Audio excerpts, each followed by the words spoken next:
my YouTube friends, it's Margaret here from Orchids and Garden in England. And what am I doing today? I'm up in the grow room. I've had to refill the humidifier and it was only 48, but now it's 58 and the temperature is 21.4.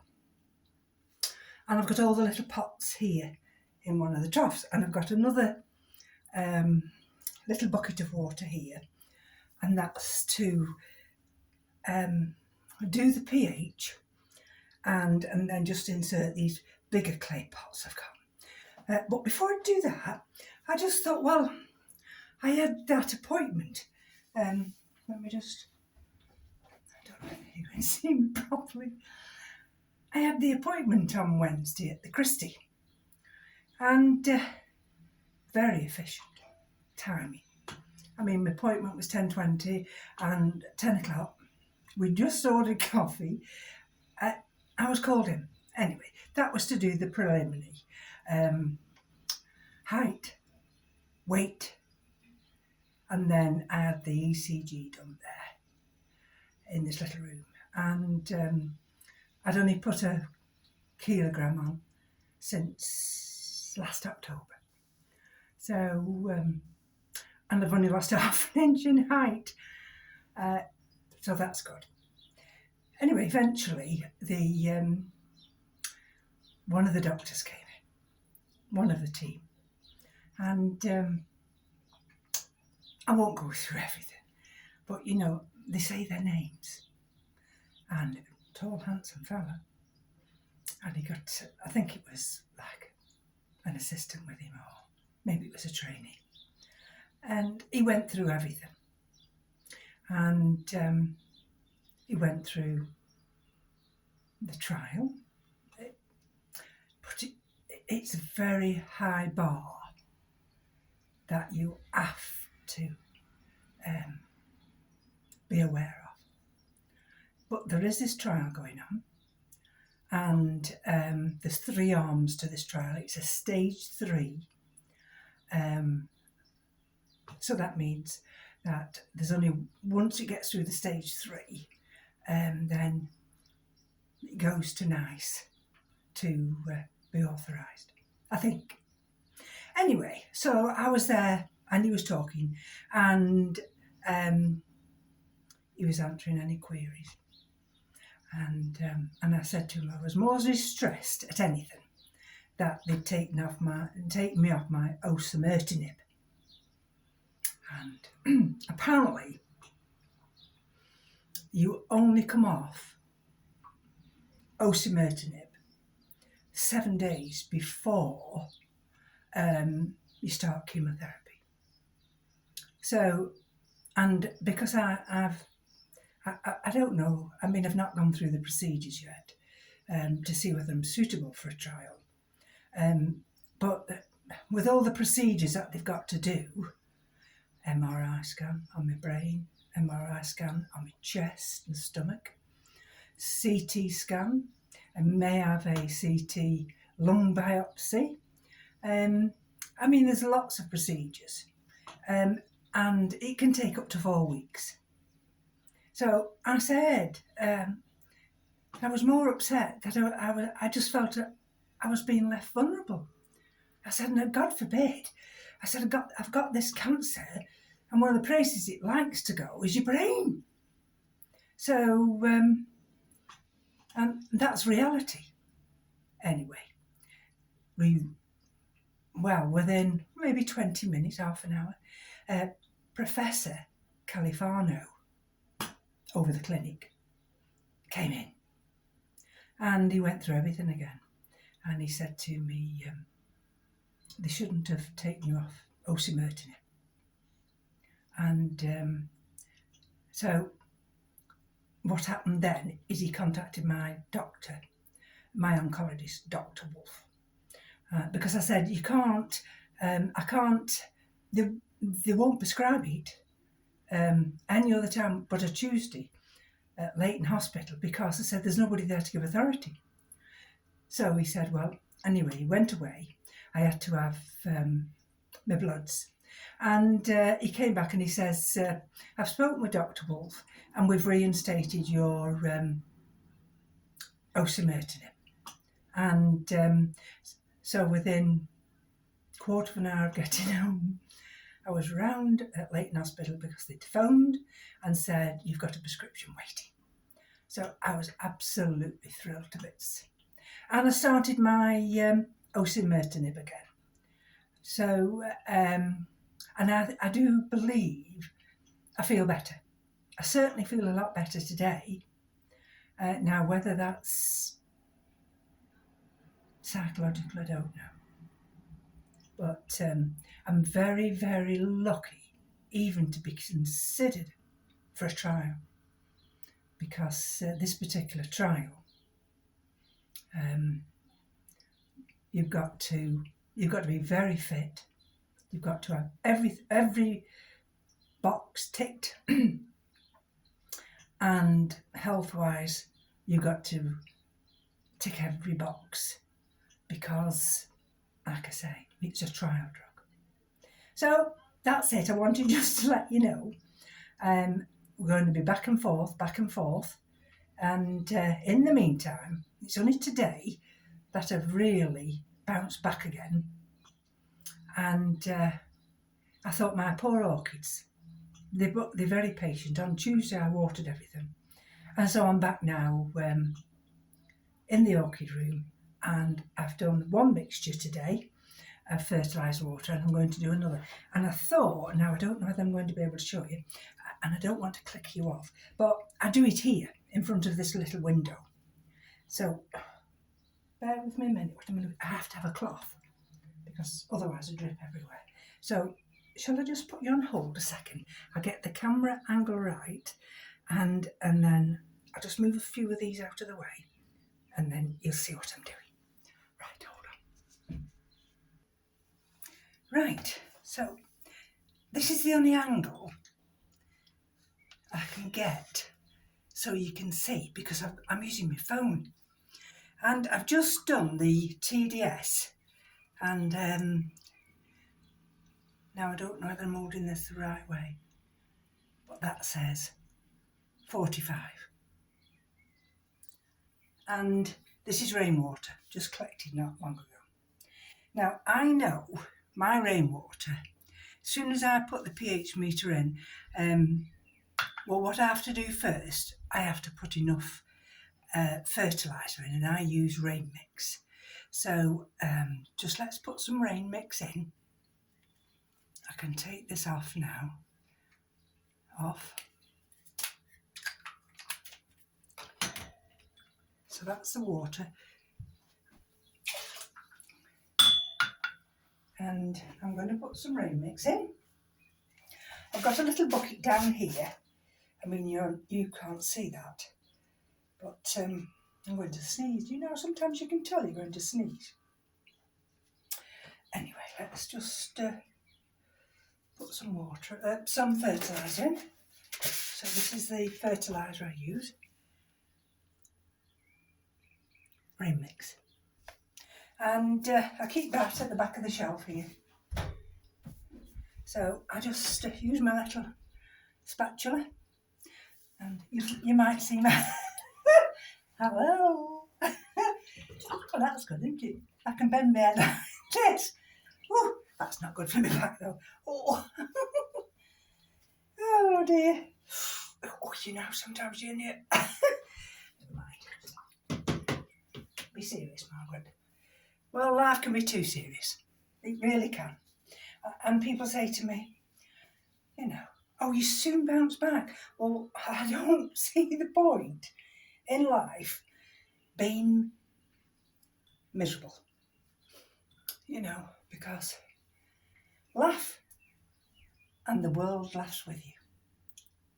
Cry and you cry along. Right, so I'm going to take some of this rainwater now, and let's just see. So that pH reader is standing in deionised water, and that's fresh water as well. Okay, so let's now Can you see both those readers? Let's see if I bring it this way.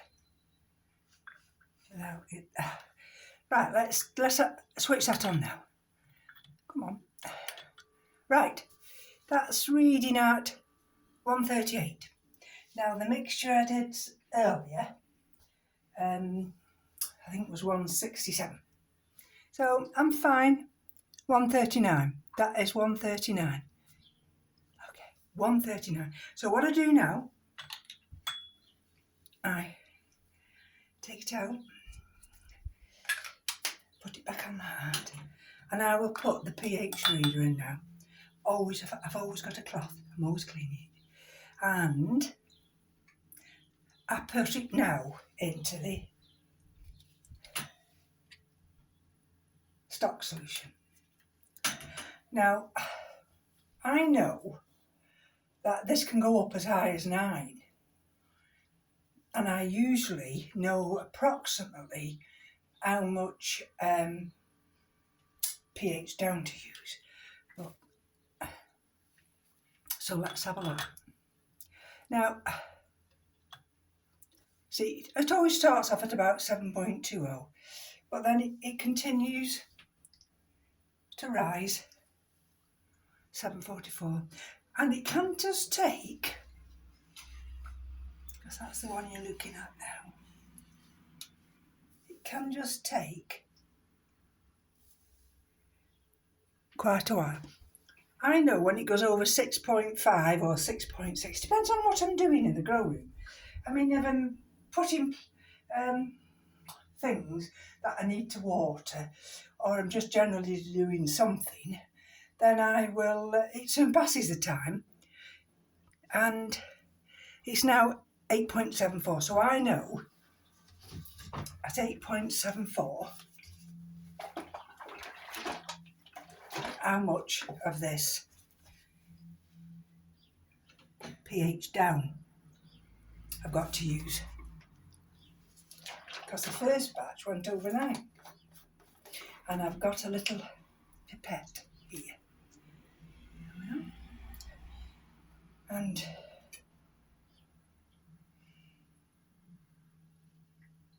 I don't always get it right, but can you see how much I've got in there? 9.15.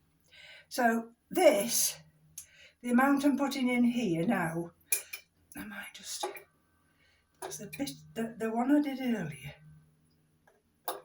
I was a fraction bit out. You see, the thing is with using a pH down, if you go 1 drop too much, it'll plummet it. So I'm going to put that in this water now. And I'm going to put this pH down back. All right, so I know that's, you see, 9.37. I never used to have pH this high, but never mind. So I take that now, the reader, I switch it off, I wipe it, and then put it back in the deionised water. And this little bit of water here, and now just empty back in there, and there we go. I'm trying to just get this right point so I can bring in, and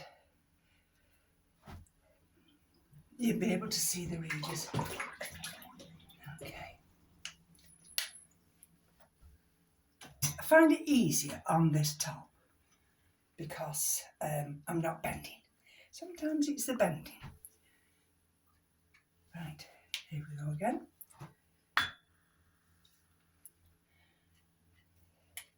Now I don't need to use, actually I don't need to use this again. I don't need to use this again. I just need to use the pH reader. And let's have a look. Right, on we go. straight away 6.41. I don't know if you can see that. Without the sun, 6.41, dead on. Sometimes if you do it precisely, you can get an accurate reading, 6.42, but that will not change. Very rarely does that. I mean, normally I get it down to about 6.6. And I think, well, maybe I needed to put a little bit more. So at 6.42, that's static now. So I take that off, wipe this down, put it back in my deionised water, and that can go back in the little bucket I'm going to use. And for this batch, I'm fine. This batch is fine. So I'm going to see if I can lift this camera up now. I'll put you on hold again. Right. Are you back with me? Okay. So now how do I never know how to change it from my vision to looking down at the orchids. I tried this the other day and cut the camera off, so I'm not going to cut the camera off. Right, so now I've got a flower spike on Phalaenopsis Leodora. I've got a flower spike with one developing the bottom bud very nicely on the white Phalaenopsis called Sweethearts last year. I've got two buds developing on Provatacor Vola Gerat Green Star. I've got a flower spike developing on another Phalaenopsis in waterculture. And I've got one flower open on the Cassis Lamingii. And if I could change round and show you the grow room, I'll do it now. Right, but if I do it wrong, I'm going to cut you off. So how do I do it? You see? Let's see. Hold on. All right, this is the only way I can think how to do it. Can you see them? They're in this pot here, in this trough here. Can you see them all? Here they go. I hope you've seen everything now, because I'm behind the camera now. And these are some of the buds.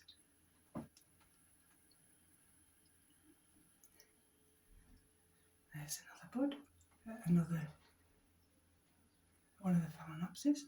That's the Procatavolia. And these are some of the others over there. I don't know how much you're seeing, whether you're seeing anything or nothing. And there's another one under there with spike on. And that's the trough I've been working on. That's the bucket. And I'm going to put some of these in here now. All right, and then these will be done later here. And then last of all, these will be done. I don't know if you'll see any of this because of course we're right in the window. And that's the big new growth on Pastoral Innocence. There we go. Are you seeing it? Those are the catasetums I've just put right there. And I've just noticed looking outside, Keith will be thrilled to bits, we've got a flower spike coming on the yucca. And if I don't jog you too much, I've put the maxillaria in one of those big vases. And these are the big tall frags and some other things. So I'm going to go down now, have my second cup of coffee and bid you farewell. And thank you for joining me. I've got all the mounts down here to water. Hey, can you see that one? I don't know whether you can you? I hope so. But don't worry. We've got another beautiful day here. And what more can we ask for? So, right. I had my hair cut, you can't tell, can you? I'm still all curly. I suppose that's better than being bald. But that's one of the questions I forgot to ask. Anyway, I'm going to bid you farewell. Do have a nice weekend. And thank you, my dear friends, for all your support.